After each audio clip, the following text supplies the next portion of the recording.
Okay, well, thank you very much. We're joined by Pete West from Dorset Community Energy, who's going to give us a talk about Dorset Offshore Windfarm project, and we'll then have a question and answer session. If you have any questions, it would be handy if you can keep them until after the talk, only because it's quite difficult to see everyone on the screen and manage people's hands raised while we're sharing the screen like this. If that's okay with you, Pete, then I'll hand over to you and we'll have a good old discussion afterwards. Thanks. Great. Well, thanks, Kez, and thanks for everyone to inviting me along this evening. I'm trying to keep my presentation probably even less than 20 minutes because I'm really quite keen to have as much discussion as possible and your questions. So I'm just going to start giving a minute or two of my background, my personal feelings on the importance of a Dorset offshore wind farm, and then I want to introduce something which is extremely innovative about local electricity pricing, which actually tips the balance to some extent towards offshore wind, and then follow up with your questions. So Dorset Community Energy, we're a not-for-profit community benefit society. It was actually established when I was employed by Dorset County Council, and I was Renewable Energy Development Officer, as I mentioned, for 8 years, 2008 to 2016. And during that time, the council secured some funding from the big lottery called Communities Living Sustainably. And through that funding, I was seconded 1 day a week with the cost covered by the lottery to set up Dorset Community Energy as an independent organisation to install solar PV on schools. Before that, I've worked in renewable energy for about 20 years, usually in the not-for-profit sector, energy advice centres, and usually in renewable energy project manager, and job descriptions like that. And Dorset Community Energy actually started trading in 2015, and it's been more successful than I think I would have hoped at the beginning. Since then, we've raised over £1 million in community investment. We've consistently paid our members, and 75% of the members are from Dorset. We've paid 5.5% interest, except there's been a bit of a glitch with COVID on some these crosses of hospitals, and you can imagine to install solar panels on hospitals during the pandemic was a bit of a challenge. Apart from that, everything has gone really smoothly, and as a not-for-profit organisation, any surplus is actually provided to the sites in free or low-cost solar electricity, and it's worth about 55,000 a year for a period of 20 years.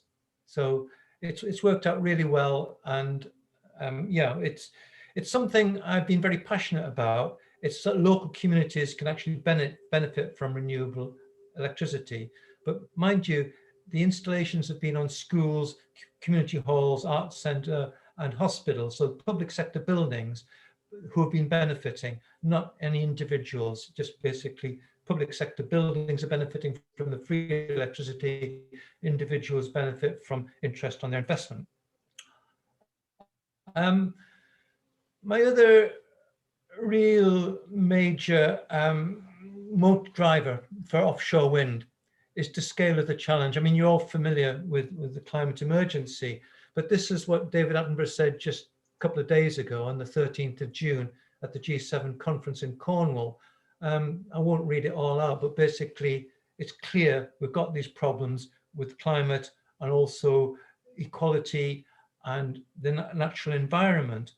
But what David Attenborough's been saying for some time, the last sentence, really, it's this next decade that's actually going to be the decider and the future of human life on Earth. It's as simple as that. It's not, you don't have to be an activist. You can be somebody like David Attenborough, just say it really plainly. But really, within the lifetime of most people here, it's our choices that might decide the future of life on Earth. That's basically why I see, as well as community energy, which is smaller scale benefiting locals, we need something much, much larger in Dorset to feel proud that we're playing our part in tackling climate change. So that's basically why I'm also quite keen to see an offshore wind farm. This is some images actually from the offshore wind farm off Brighton.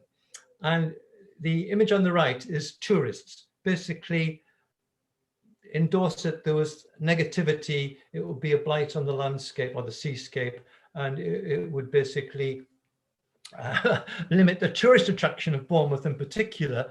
but it's not been the experience of Brighton and New Haven. Basically, it's become, the turbines have become a tourist attraction. And the other big thing is the scale of Navitas Bay, which will be fairly similar to the scale of what will soon be operating off the south coast of Brighton, would be enough to decarbonise the entire electricity in Bournemouth, Dorset and Poole. The whole lot, every bit of electricity would be the equivalent carbon neutral from an offshore wind farm of 900 megawatts as we proposed. Actually, it's quite interesting because the Rampion, that's the wind farm off the Isle of Wight, off the south coast of Brighton, is 400 megawatts to start with, but there's a planning application in which I think has been quite widely supported to maybe add on another 1,000 megawatts. So actually, it would end up being bigger off Brighton is what we would turn down off Dorset. So yeah, it's sited 30. It's actually operational. The first 400 megawatts is operational. It's 13 kilometers off the coast of Sussex, and it would be similar to the sort of distance from the coast of Dorset. And it's created jobs, basically 60 full-time permanent jobs, and they've got a purpose-built base at New Haven. I live in Weymouth now, and we noticed we've got 2 councillors from Weymouth Town Council. I mean, it's honestly, it's an open door if this happens to get jobs in Weymouth and Portland.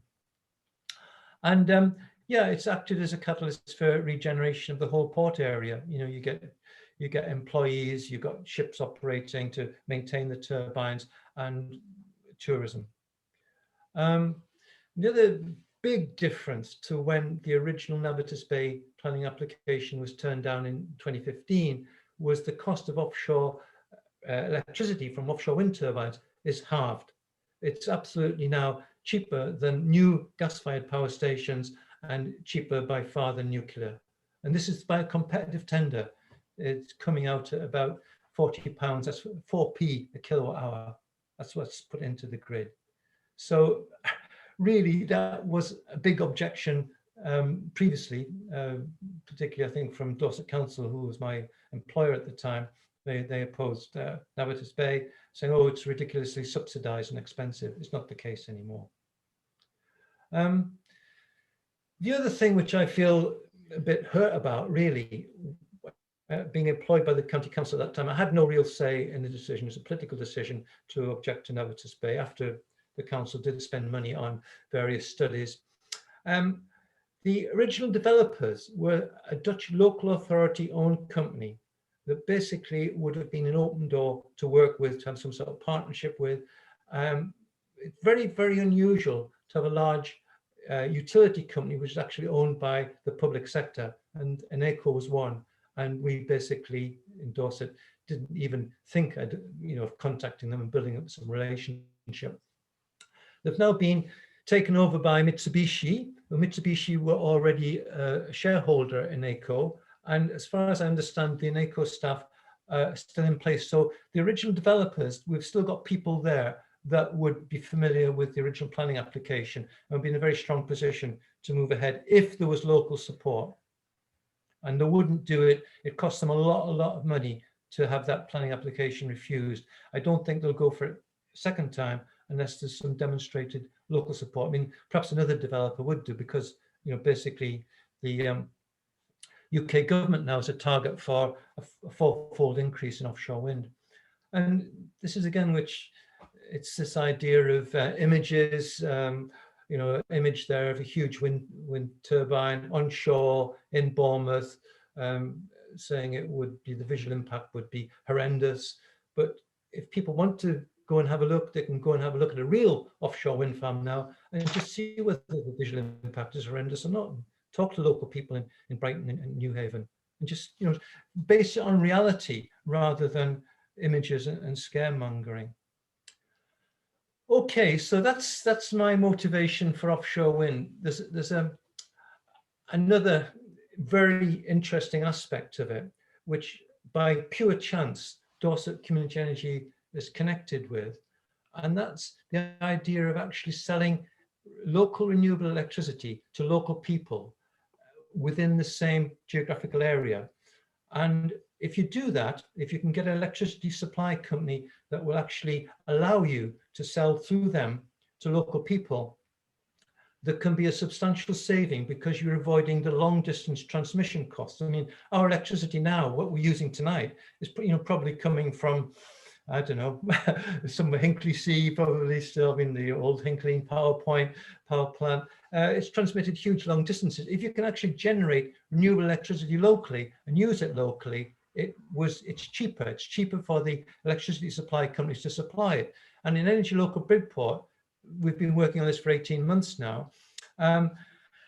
We're hoping to supply initially 50 householders with electricity from the Solway Ash wind turbine, which is already generating, and that will be at 9.5 pence a kilowatt hour. So basically, it's projected each householder will save about £75 a year, as well as the carbon saving. So it's a great way of actually getting a buy-in. And as Philip Colfox is here tonight will know, we're hoping to add some new solar electricity with the wind, so we can recruit perhaps another 200 householders or businesses would also be supplied at 9.5p. And the issue is that technology is changing extremely quickly. The way it works with Energy Local Bridport is whenever the wind is generating or sun is shining, the electricity will be supplied to households and businesses at 9.5p. That's been agreed with Octopus. They're happy to pass on that, and it is basically 9.5p. But it's more sophisticated than that, because there's a time of use tariff, which also helps to balance the grid. So you've got two ways of helping the grid. One is by not transmitting at long distances, and the other one is to use electricity when the grid supply is cheap. So basically, everybody on this tariff overnight for 12 hours will get electricity at 10 pence, because basically electricity is cheap, and Octopus are passing on the cheaper price to them. But the contrary of that is that there's a 3-hour peak in the evening. Everyone's using electricity. Power stations are starting up. It's expensive, so you have to avoid the expensive time. And the rest of the day, it's pretty standard what people pay anyway. So it's a time of use tariff tied into a local tariff.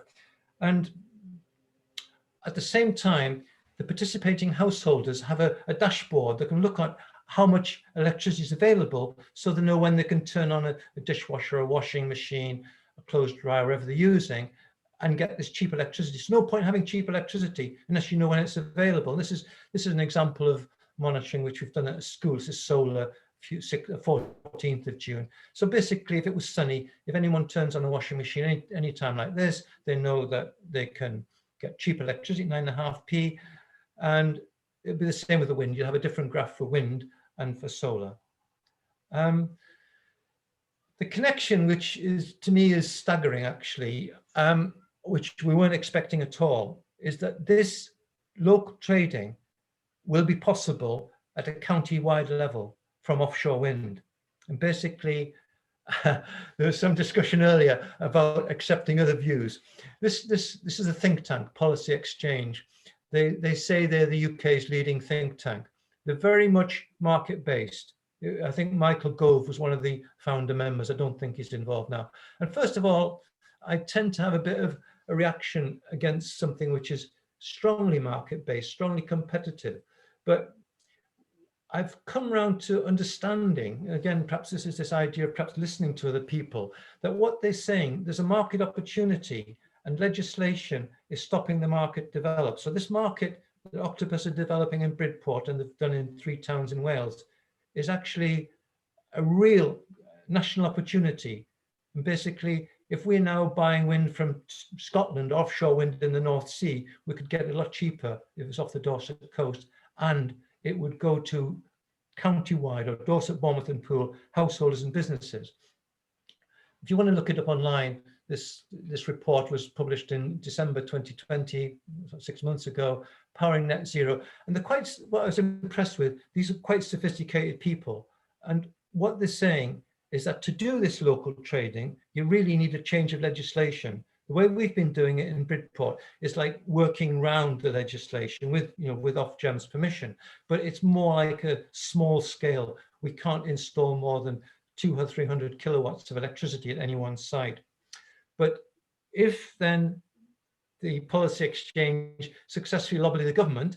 Later this year, there'll be a new energy law, and what they want is by this law to include local pricing, local electricity trading. And if they're successful and it's included in the legislation, they're suggesting that it'll take 2 years for Ofgem to get the necessary legislation. So by 2026, basically you could have county-wide supply of local renewables and helping balancing the grid.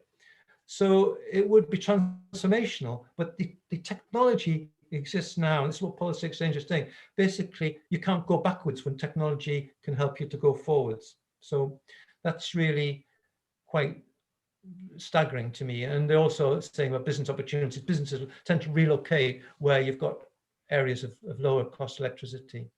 So I'll just finish with last slide, well, 2 last slides, I think. There's several steps, because basically you can't build an offshore wind farm unless the Crown Estate, who own the seabed, give you a license. And the Crown Estate put forward every 3 or 4 years various sites. So they put forward the West of Wight, they called it, that's the site off Bournemouth and Poole, off Dorset, in 2014 or 2013. Who wants to bid for it? An ECO bid for it. And then they refused planning later on. But the Crown Estate didn't put the Dorset coast in the last 2020 round. So the next opportunity will be 2023 or 2024. So the first step really is to lobby the Crown Estate to say, yes, there is support. And that will probably mean talking to some developers to say, if it's included, would you be interested in bidding for the site under new rules and government requirement now for more offshore wind. If it's in the Crown Estate, companies then have 18 months to bid. After that, it goes into planning. And that's really where the public consultation starts, but it's going to be 2025, 2026. So this legislation proposed by Policy Exchange will actually, hopefully, be on the books by the time we get anywhere close to an offshore wind farm off Dorset. And then the installation phase will be 3 to 4 years. So the earliest it would be operational is 2030 to 2031.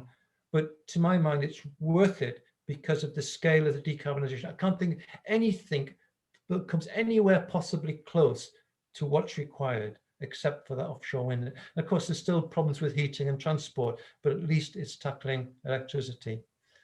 So I think this is the final slide. And this is something I'd like to have a bit of discussion about, the Dorset Council's climate and ecological emergency strategy. I think, Kaz can correct me later, but I think the Cabinet is due to vote on the final version of this, maybe mid-July. But basically, the draft strategy says influence and partnership, that they'll lobby central government over the hurdles to renewable energy deployment, Navitas Bay decision, which was the offshore wind farm that's turned down. So the council say they will lobby. And I just find that we have got a group, a community-based group, led by Green Party, Dorset Green Party, and the East Dorset Friends of the Earth, who are very active in campaigning in favour of Navitas Bay. We've got a group including them and 10 other people with quite extensive experience of renewable energy, including somebody who worked for EDF, who were the partners of an ECO, who's familiar with large-scale renewables. And basically we're meeting to say, what can we do to bring forward this offshore wind proposal? So if anyone here this evening is interested in perhaps lobbying Dorset County Council to lobby central government, you'd be welcome to join that group. It's very informal, meets about every 6 weeks online, and help us out. I think that's it, Kaz. Fabulous, thank you, Pete. That's absolutely great stuff, really useful. I think there's questions already stacking up in the chat, so we'll go to those first because they were first to appear. But then please, raise your hand if you've got questions for Pete, and we will come to you. So if we're all still okay to carry on recording for the Q&A, then that would be wonderful. So first off, Philip Proctor posted, what about when the wind is not blowing? Pete, if you could take that one first. Yeah, in practice, Philip, there's some wind for 85% of the year. You will need some backup, if you've got solar, we've got quite a lot of solar now that tend to go very, very well together. You get more solar in summer, more wind in winter, but they're always going to be need for some backup. And ideally, it should be flexible backup, but that's a global issue. It's being developed with battery storage. It's really interesting, actually. If you want to look on the National Grid website, the ESO, the Energy System Operator, they're confident they can run a zero carbon grid by 2025. So that's their take on it, not mine.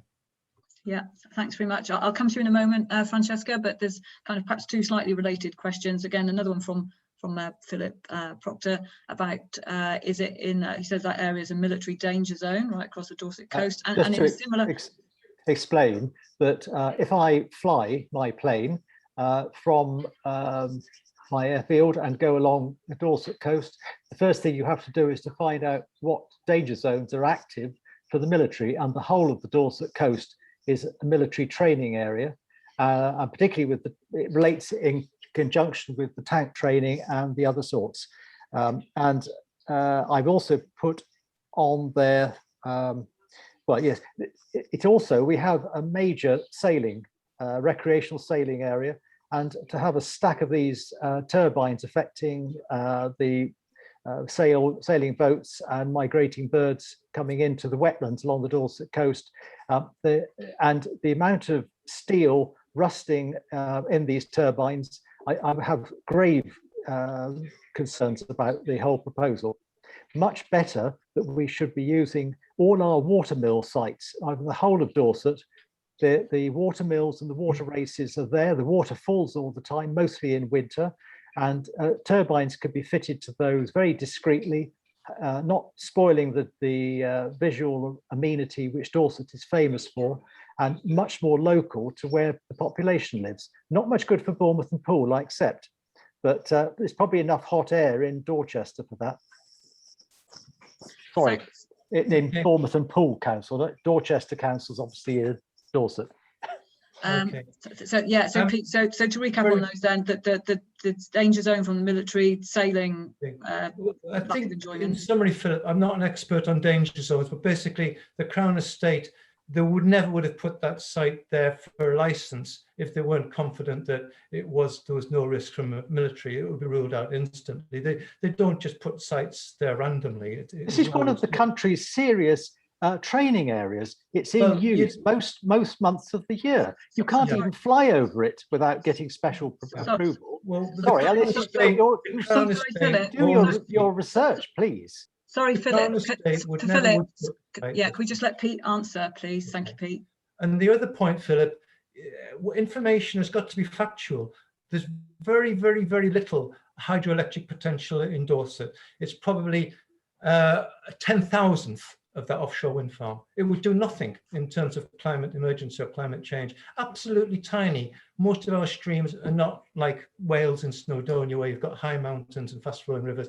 It's almost minuscule. And there will be reports, the county council has had reports on renewable energy resources. It's not there, factually. Yeah, thanks. Thanks. Other Philip, did you want to comment on regarding your sailing hazard question? Yes, just as practically, so if I'm in a sailing boat, it's quite nice to sort of get your head down. You look and see how far it is to the nearest hazard or some blooming great oil tank or whatever it is.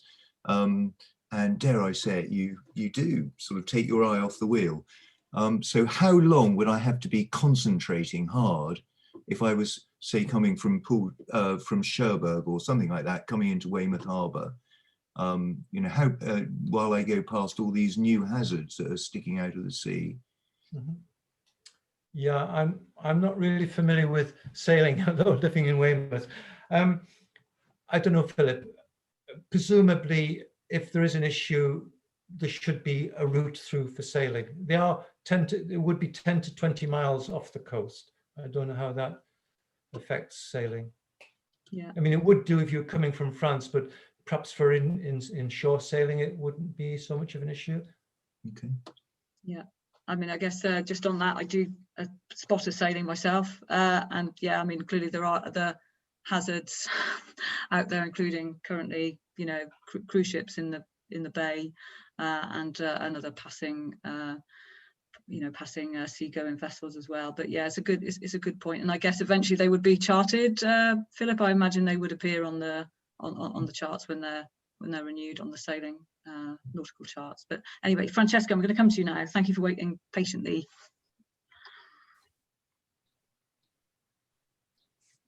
I just have to close my window because it's noisy. Apologies. Thank you so much, Pete, for that super awesome presentation. If I may just sort of reel off a few questions. Is there an opportunity to use floating wind farms so we don't have to get the we don't have to lobby the Crown Estate or disrupt the seabed?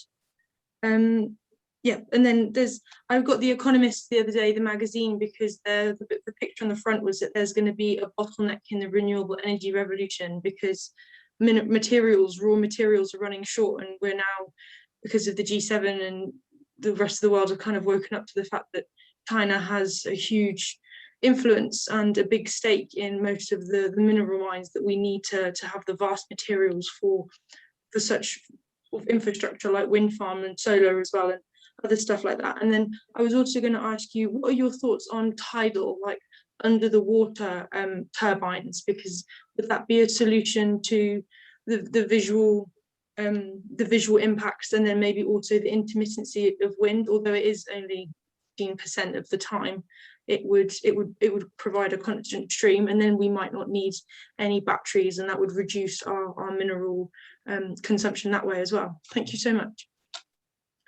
Okay, I'm not sure they took them all on board, Francesca, but minerals, there are minerals used in the magnets for sure of wind turbines. I don't know whether they can be recycled. I've never heard of any particular shortage.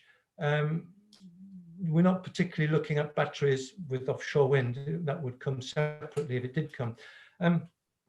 Sorry, it's not just the batteries, it's the actual the turbines and the metals. When I say minerals, sorry, it's the metals themselves as well to make the huge structures. Sorry to interrupt you.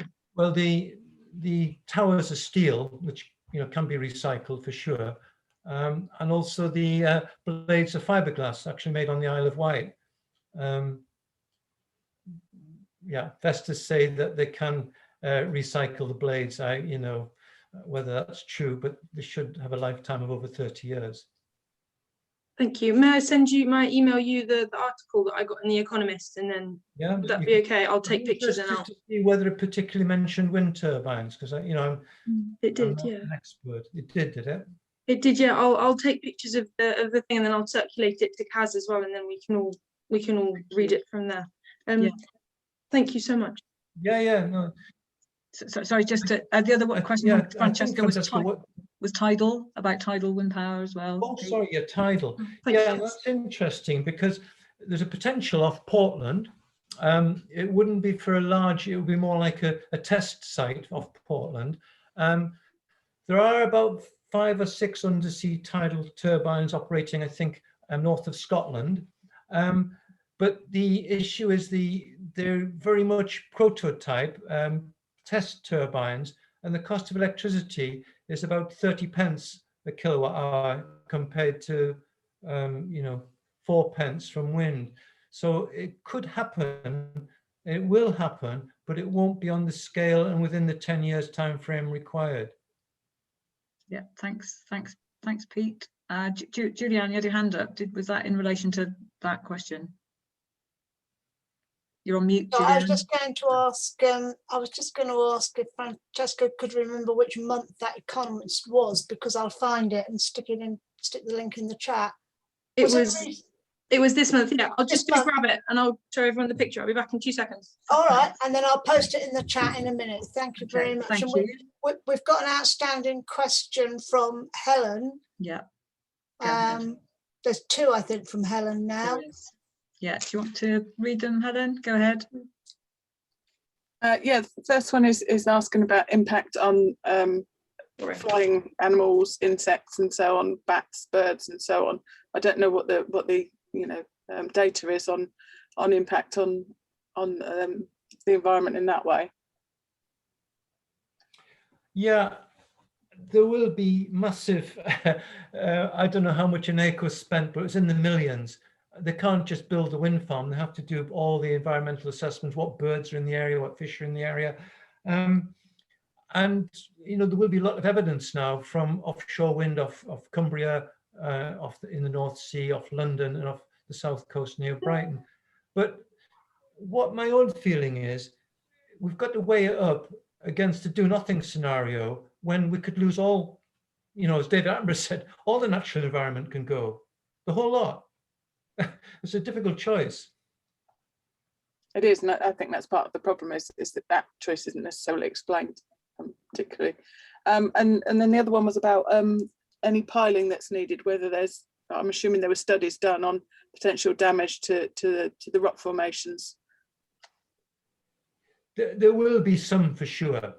You know, obviously, if using piling, it's just probably one of those costs. Yeah, just like, you know, if you're any sort of project has got some environmental impact, but you'd hope that once the seabed has settled down again, you know, creatures would return. And I think there's quite a lot of evidence that the site of a whole wind farm, offshore wind farm, is actually relatively good for biodiversity because you haven't got fishing boats and things crossing it, that actually fish and things can breed more peacefully.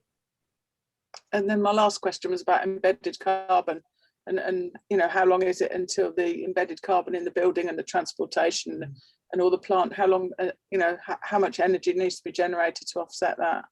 Yeah, on onshore wind, it's about 6 months. I don't know whether it'd be much different from offshore wind. Might be a bit more, but you know, solar panels is something. It's an interesting question actually, because solar panels used to be about 5 years to recover the electricity. Obviously, with silicon, you've got to melt it all and put all the conductors and things.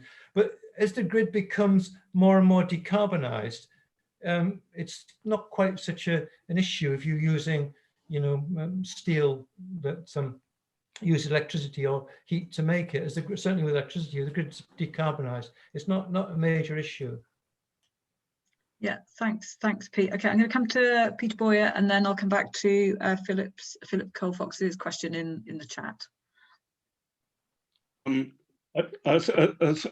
points. First of all, I was very surprised that you quoted from the Policy Exchange. Mm-hmm. The Policy Exchange is a very opaque think tank, possibly the most biased think tank in the whole of England.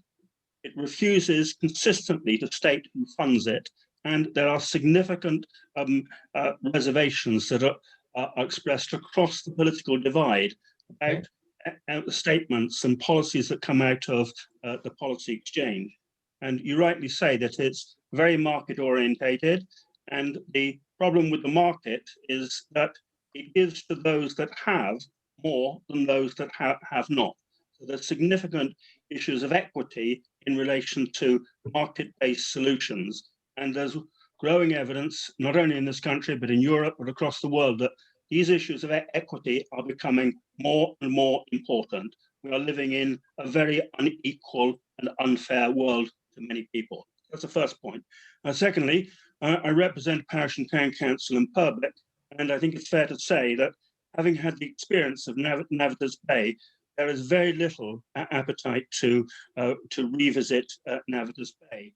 Frequently, residents and councillors say, why are you not really seriously considering places where the wind blows regularly and in a sustained manner, i.e. Scotland, as opposed to the Dorset coast where there is an irregular supply of wind. We don't actually know what it is in terms of how accurately you can project it.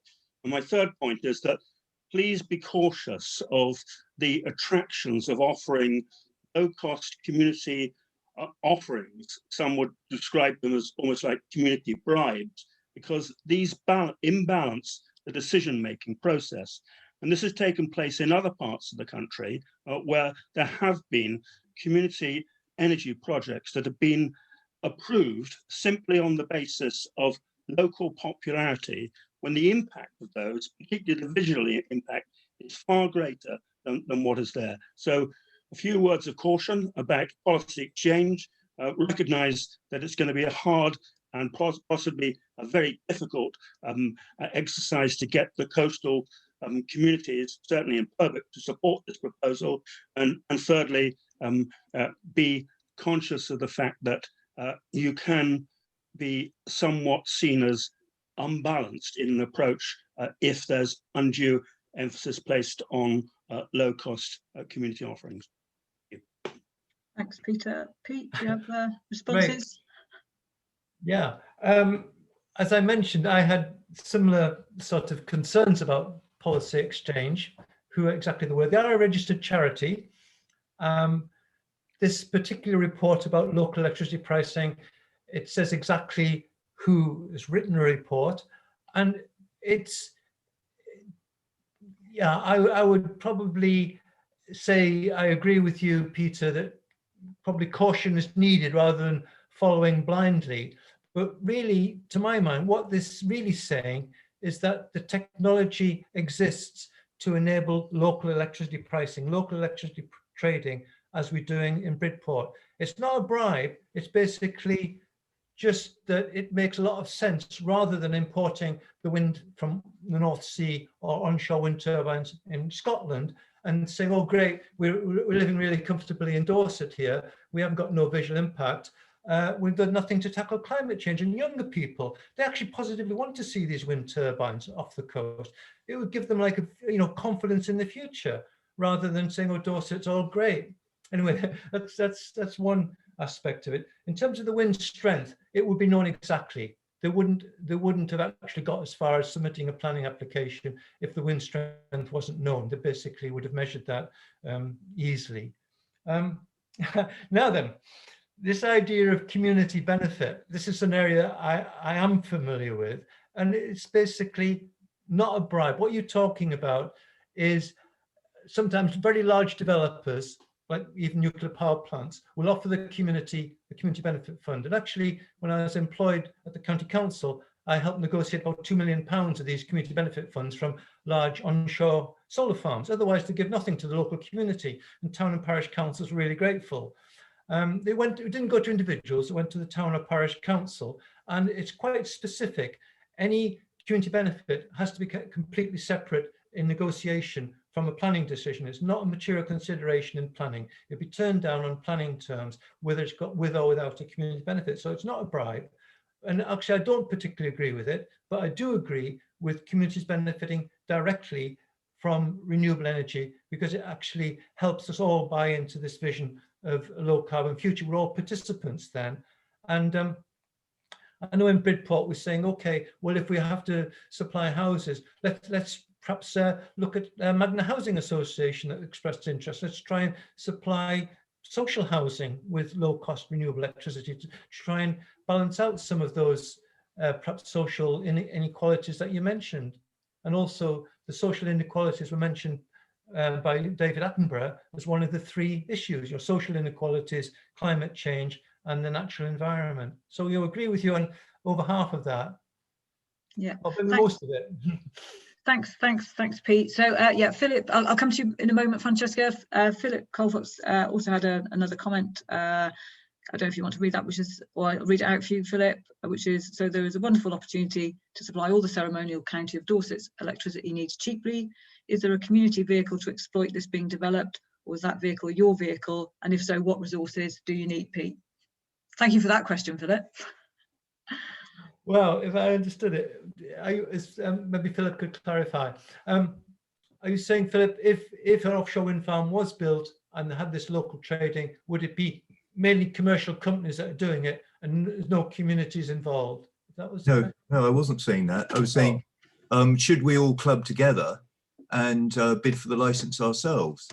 That's really what I was saying. Oh, sorry. Okay. And if so, is your vehicle the vehicle? Should you be trying to raise lots and lots of extra investing money in your vehicle and raise £5.5 billion or whatever number it would be? I have no idea what the number is. Be about $1 billion, yeah. 1 billion. Okay. We've got 1 million. Well, there'll be lots of merchant. There'll be lots of ex-managing directors of Goldman Sachs and people like that living in in the area. I know one who was an oil trader, for instance. You know, there's lots of expertise around. Yeah, certainly Dorset Community Energy, we're very risk averse. We basically know it's much more than we could ever handle. We haven't got the experience. There's a couple of things. I'm quite keen to work with others in that direction. I'm quite keen to talk to an ECO personally. I think that if there is mileage in it, I really believe strongly in dialogue. My feeling is that it would be commercially led because of the scale of the operation, the knowledge needed, and the expertise and the risk. You know, Dorset Community Energy couldn't risk our investors' money. We're a community benefit society. So yeah, I think it would be too much of a challenge to do it at that community level, but I'd be really keen to maximize whatever community benefits we could, working with potential developers. So my second question was, I said, if so, what resources do you need? But let's ask a more general question like that. What's on your shopping list of what are the things that we can do to help, or other people that we know can do to help? You know, what are you looking for? I would like people who see that it would be a benefit to Dorset to perhaps come along to one of them, email me and participate in. We've got a Dorset Offshore Windfarm group meeting in early July. We'll send you an invite to that, and maybe help make. I'd love to. There's nobody here, I don't think, from the county council. I would love to make contact with Councillor Ray Bryan, who said that they are going to lobby in favour of a revised Navitus Bay offshore wind. So, who is it from the county council? Is that just empty words? You know, has anyone could influence the county council saying, what's the next steps? Yeah. Because it feels very frustrating to me that we've got a climate and ecological emergency, but there's actually almost like a black hole. It's just like nothing is coming out. And the other thing with, I feel, Philip, the council, it's going to cost X million pounds to tackle the climate and ecological emergency. The attraction of at least trying at a large scale, it does the whole lot. It does the county council, it does the town council, it does the businesses and householders all in one go. So it would seem to me to be worth them putting a little bit of time into this lobbying. Yeah, thanks, Pete. So yeah, if anyone has any influence there, please let Pete know. That'd be great. Yeah, there are no county councils here, Dorset councillors here, but there often are, Pete, but unfortunately this evening there isn't. But they will all get the minutes and a copy of this recording this evening. So yeah, hopefully we can follow that up. Thanks. Right, I'm going to come to you, Francesca, and then I'm going to come to Andrew's question after that. Thank you, Kaz. I think, yeah, I forgot to answer my first initial question was, could we bypass the Crown Estate lobbying and sort of mitigate the damage to the seabed floor by using floating wind turbines? And just, that was my question, then I'll just make a statement if I may afterwards. Thank you. Yeah, I mean, the floating wind turbines are now operational. And I think the government wants to support floating wind turbines. I'm not familiar what particular sites are better for floating wind turbines or ones that are embedded in the seabed. I understand the seabed isn't too deep, that distance 10 to 20 miles off the Dorset coast. So that was the original preference, but maybe technology has changed. So I'm very familiar with community energy. I just want to see offshore wind happening. I don't have the technical expertise to answer that exactly, Francesca. Oh, Phil, thank you so much for your honest feedback. I would just like to echo your frustration with the county council. There are some amazing with Dorset Council. There are some amazing councillors there.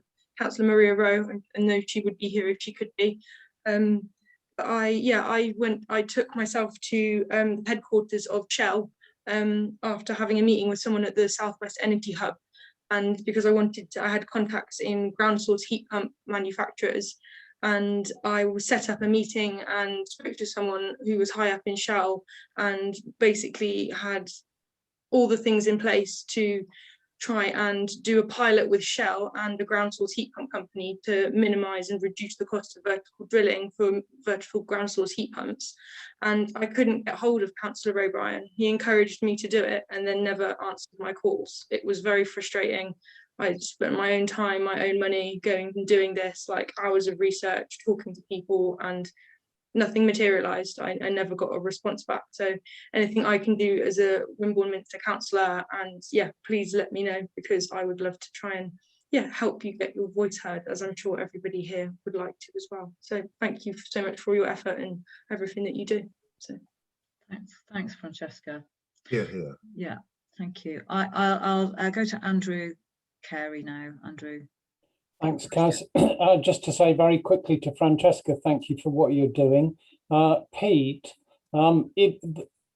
through Dorset Climate Action Network, we're lobbying Dorset Council to do the lobbying that they have agreed to do for central government. If you want to email me about that, I'll put my email in the chat. We could certainly help you with that. I just wanted to ask about whether this the local electricity bill, which has just been introduced into the House of Commons, is any help to what you're doing and the legislative procedures that you were talking about earlier on. Yeah, the local electricity bill, it's a really interesting one, Andrew. It basically sets up the right for communities to generate their own electricity and sell it within that community, which is what we're doing in Bridport. It would help, but the bill itself, as far as I understand, it's only 2 or 3 pages. It just doesn't actually go into the detail. How are you going to do that? Are you going to operate an electricity company yourselves in the community? Or are you going to do it with a partner such as Octopus Energy, as we've been doing in Bridport? So the electricity bill, if it's passed, is good, but in itself, it's not full answer. But what is particularly interesting to me, saying it openly as well, Kaz, I'm quite pro-European. I was a member of the management board of the International Network for Sustainable Energy based in Denmark.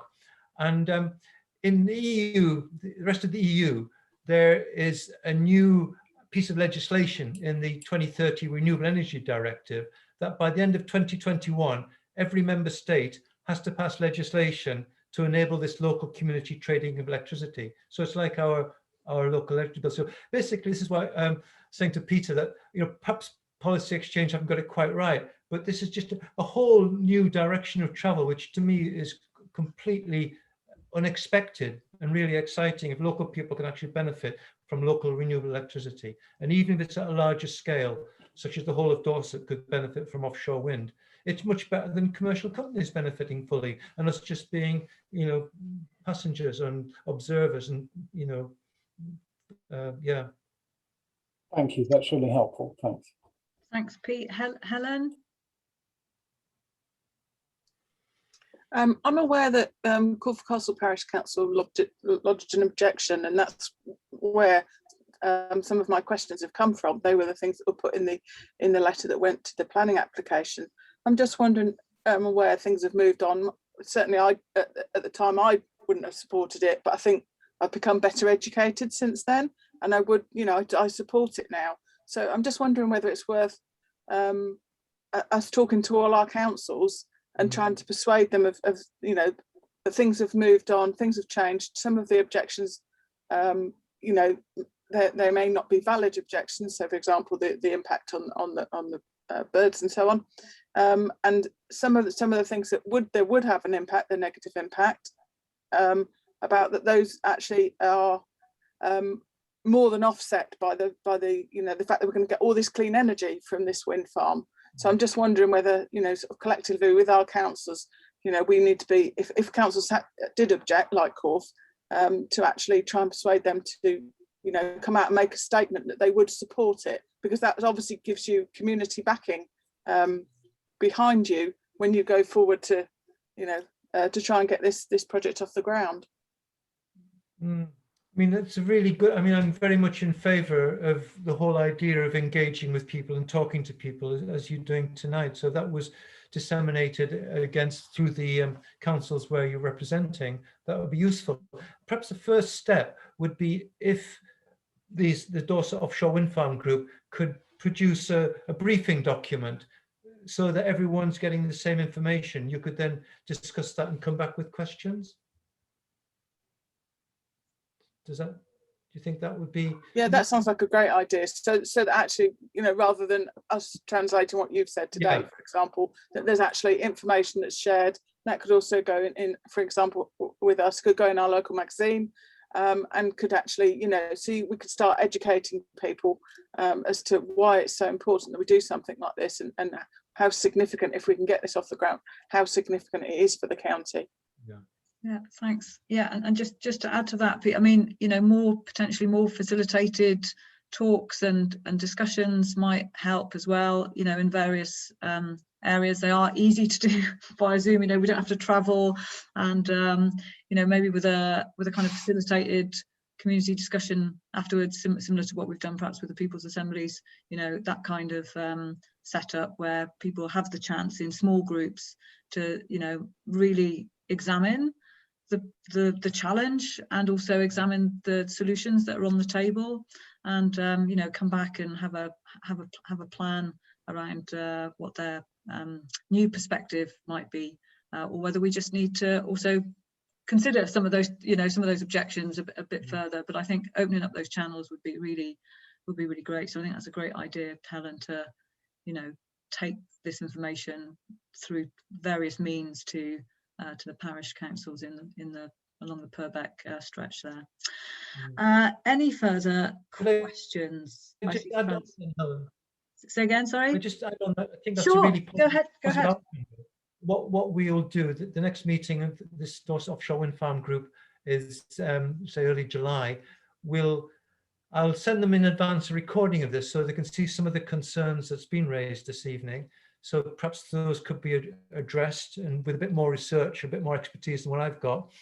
And then we'll circulate through CAS this briefing paper, and then it's optional if you want to take that up with your respective councils.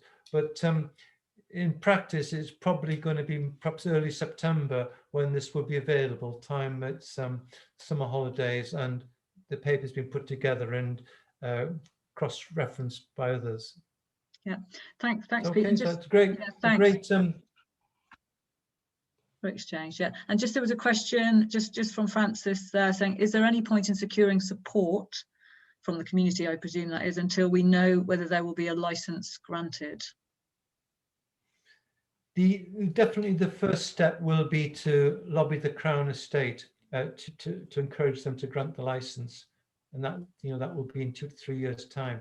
But there is a feeling that people do want to see something happening. So within this offshore wind farm group, people say, well, maybe we should start a campaign, at least to test the water, to see what level of support there is. So it's a bit of a chicken and egg situation.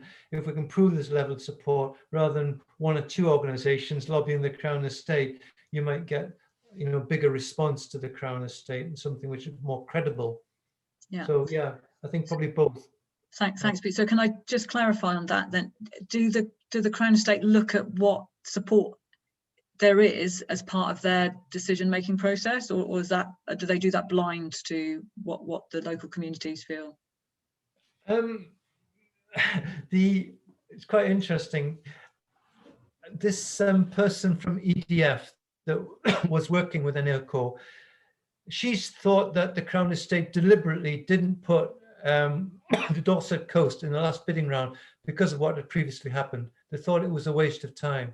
So there needs to be something to convince them that there is, desire for an offshore wind farm. Yeah, thanks. Just to quote from the chat, yeah, Andrew is saying yes, definitely. There's a firm offer there to help lobby Dorset Council.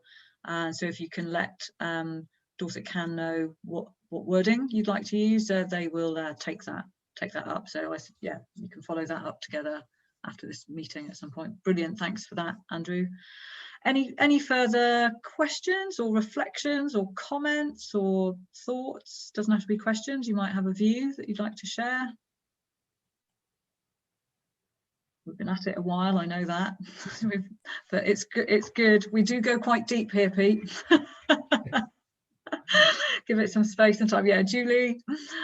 Yeah, hi. I'm not quite sure. This is sort of related, but what can you do? Does anybody know about alternatives to oil boilers in old houses? Because we obviously in our village we only have oil and electricity, and trying to think of an alternative seems to be very difficult. I just wonder if there's anybody with their energy minds that maybe have a solution to that. We know somebody who does install air source heat pumps, but apparently for old houses it's not exactly easy and not particularly efficient at this point. Does anybody know of anything in the pipeline that may be of help in the future? Pete, any news?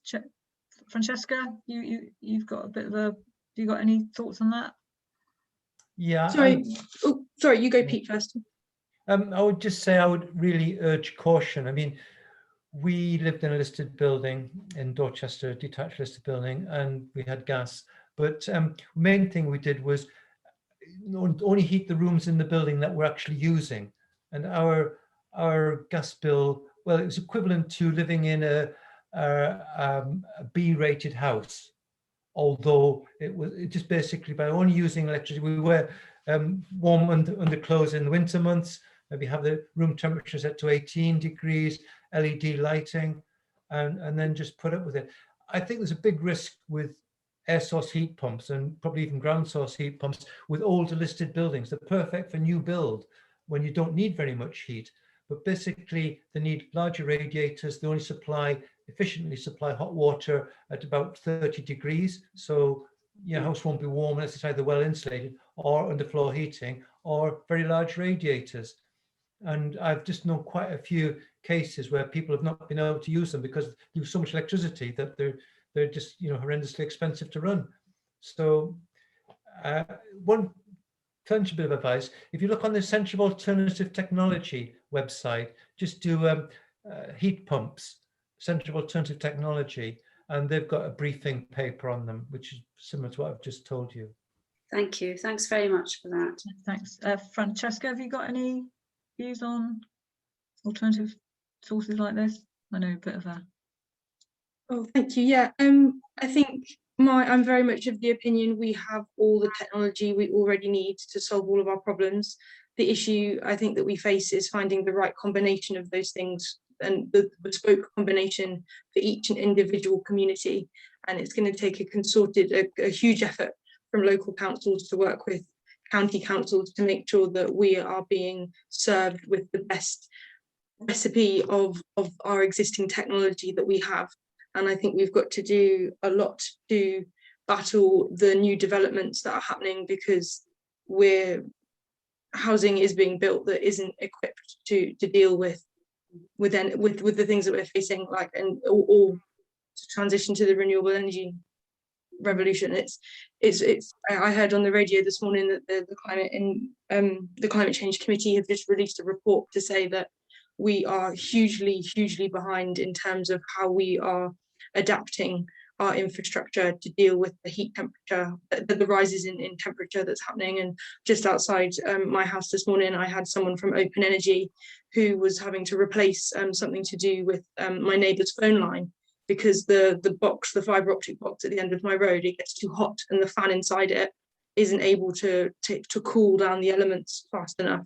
And it's hugely worrying. I'm doing a shameless plug of the work that I do in my day-to-day, but I'm actually putting together an eco book that is it helps. It's a school program, and it will be a list of things, sort of hopefully an exhaustive list of things. I'm sure I'll miss things out that I'm not aware of, but it will be a list of things that people can do individually, either as a one-time thing, or develop an eco habit for as like an individual or as part of their community that aligns our daily lives to each sustainable development goal. So it'll be a chapter it'll be a book, an eco book, with 17 chapters, each one for each SDG, and yeah, I will be guiding students and stuff through the work that I do.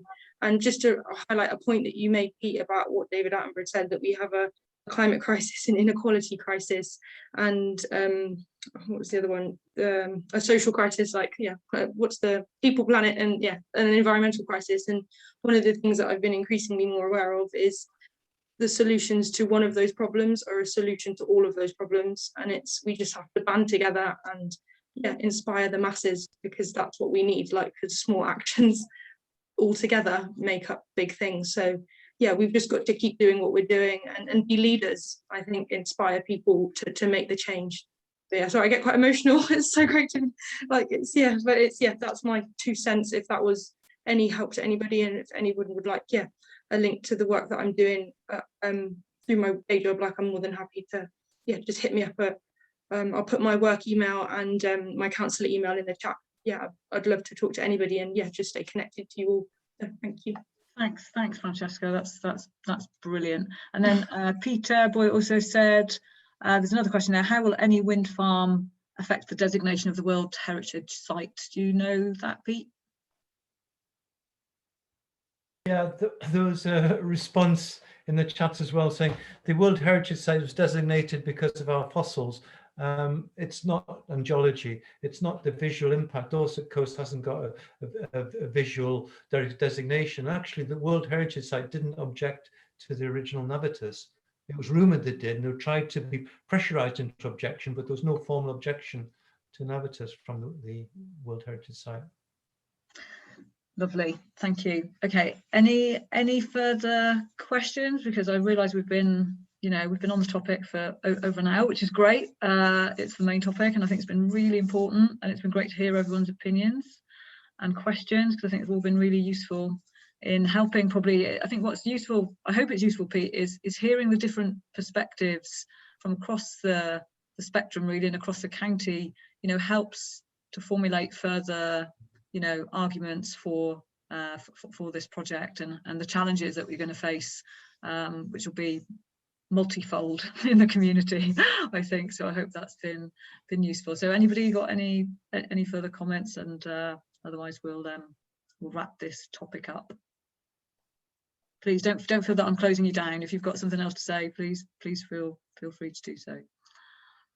Okay, well, thanks Pete, absolutely fantastic, really great discussion, and lots of information being shared. We really appreciate your time, especially as I know you're particularly tied up at the moment. So yeah, great. And if there's anything that we can do, we will certainly distribute information from this meeting.